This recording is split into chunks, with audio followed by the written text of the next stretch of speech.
Ndugu zangu wanahabari, ndugu zangu wananchi wa Tarime mjini, kwanza kabisa nianze kwa kumshukuru Mwenyezi Mungu mwingi wa rehema ambaye ameweza kunijalia uhai na hata leo nimeweza kukutana nyie hapa. Lakini kipekee tena ni washukuru wa Tanzania wote na hususan wananchi wa mkoa wa Mara na wananchi wa jimbo la Tarime mjini kwa ushirikiano ambao wamekuwa wakiutoa tangia nilipojaliwa kuwa mbunge wa Jamhuri ya Muungano wa Tanzania kwa vipindi vyote ambavyo nimetumika kama mbunge wa Jamhuri ya Muungano wa Tanzania. Wamekuwa ni watu ambao kwa kweli wananishauri, wanatoa ushirikiano mkubwa sana na wenye kuonyesha upendo mkubwa sana. Na hii ni kwa Tanzania wote, wananchi wa mkoa wa Mara na wananchi wa wilaya Tarime na hususan wa jimbo la Tarime mjini. Kwa moyo wa shukrani, unyenyekevu na uzalendo wa kweli kwa nchi yangu, leo nasimama hapa mbele yenu waandishi wa habari na mbele ya Watanzania wote na hususan wa jimbo la Tarime mjini. Mimi mtoto wenu, nilizaliwa hapa, nikalelewa hapa, na ambaye nimechagua kuelekeza tena gurudumu la maisha yangu ya kisiasa hapa hapa nyumbani kwetu Tarime mjini. Leo kwa busara zangu, tafakari na moyo uliojaa matumaini kwa mustakabali wa Tarime na Tanzania yetu, natangaza rasmi kutia nia kugombea ubunge wa jimbo la Tarime mjini kupitia Chama cha Mapinduzi. Chama kinachoongoza kwa vitendo, chama chenye historia ya kuunganisha taifa letu, lakini zaidi ni chama ambacho kimeonyesha dira ya kweli ya maendeleo kwa kila Mtanzania. Nimefikia uamuzi huu si kwa jazba, wala si uamuzi wa kutafuta nafasi na maslahi binafsi, wala si wa kuwakatisha tamaa wale wote waliowahi kuniunga mkono hapo awali, bali baada ya tafakari ya hali ya nchi yetu, hali ya jimbo letu la Tarime mjini, na hasa matarajio makubwa ya wananchi wa Tarime mjini, matarajio ya maisha bora, huduma bora za kijamii, fursa sawa katika nyanja zote, na hapa nikimaanisha kiuchumi, kijamii, kisiasa na kiutamaduni, na maendeleo ya kweli kwa kila Mtanzania anaishi hapa Tarime mjini. Mimi binti yenu nimeona kuwa kupitia Chama cha Mapinduzi ndoto hizi si tu zitabaki kwenye makaratasi, bali zinaweza kutafsiriwa kwa vitendo. Ndio maana leo nasema niko tayari kuwa sehemu la suluhisho ya maendeleo ya wanatarime mjini. Ndugu zangu, naomba niseme kwa uwazi na kwa kuhakikishia kuwa hii ni safari ya mpya ya matumaini, na sio safari yangu mimi pekee kama Esther Nicholas Matiko, bali ni safari yetu sote sisi wana Tarime mjini.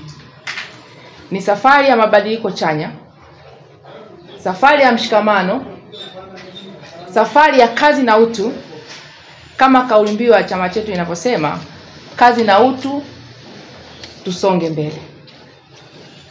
Ndugu zangu, kabla ya kujiunga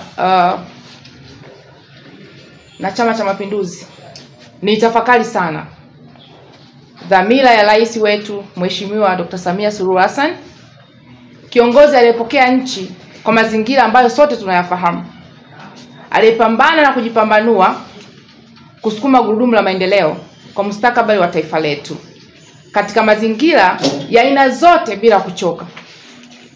Kiongozi asiye wa maneno bali wa vitendo, ambaye kupitia ajenda zake za 4R ambazo sote tunazifahamu maana ya 4R, kwa maana ya reconciliation, resilience, reforms na rebuildings, amenifanya niamini tena kuwa Tanzania inaweza kuwa nchi ya uchumi wa kati na Tarime wetu inaweza kusonga mbele zaidi kimaendeleo. Ndugu zangu wana Tarime mjini, na waomba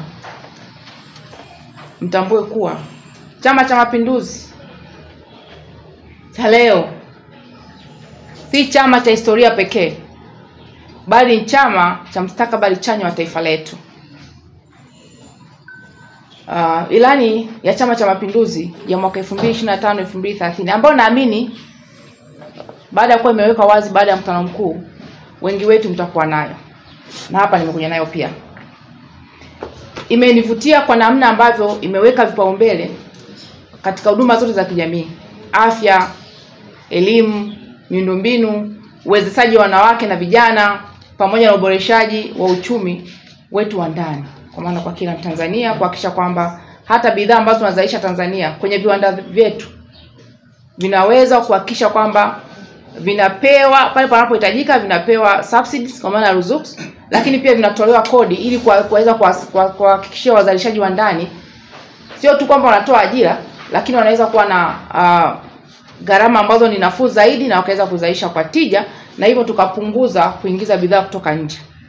Lakini pia wameweza kuonyesha dira ambayo itamwezesha mwanamke na vijana kuweza kujiinua kiuchumi.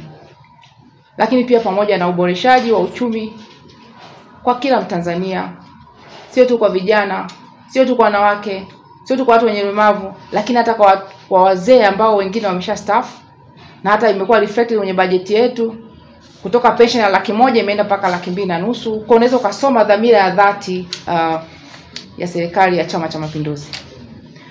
Na sisi Watanzania wa Tarime mjini, Mara, tunahitaji haya yote na mengine zaidi. Mwisho kabisa, ninawaomba Wanatarime mji, Watanzania wa Tarime, Tanzania wa kanda maalum ya Tarime Rorya, Wanamara na Watanzania kwa ujumla, wale wote ambao wanaamini katika mimi, waendelee kuniweka katika maombi, kwa sababu msubati wenu ninategemea katika muda wote kuanzia sasa nitaenda kuchukua fomu ya kuomba ridhaa ya kugombea ubunge kupitia chama chetu cha Chama cha Mapinduzi kwa jimbo la Tarime mjini, muda wote kuanzia sasa. Na hiyo ndio ilikuwa dhamira kuu ya leo kufika hapa kuongea nanyi waandishi wa habari, kuonyesha nia yangu ya dhati ya kuomba ridhaa kwa chama changu cha Mapinduzi kugombea ubunge wa Tarime mjini. Asanteni sana kwa kunisikiliza. Mungu ibariki Tarime, Mungu ibariki Mara, Mungu ibariki Tanzania. Asanteni sana, nawapenda sana.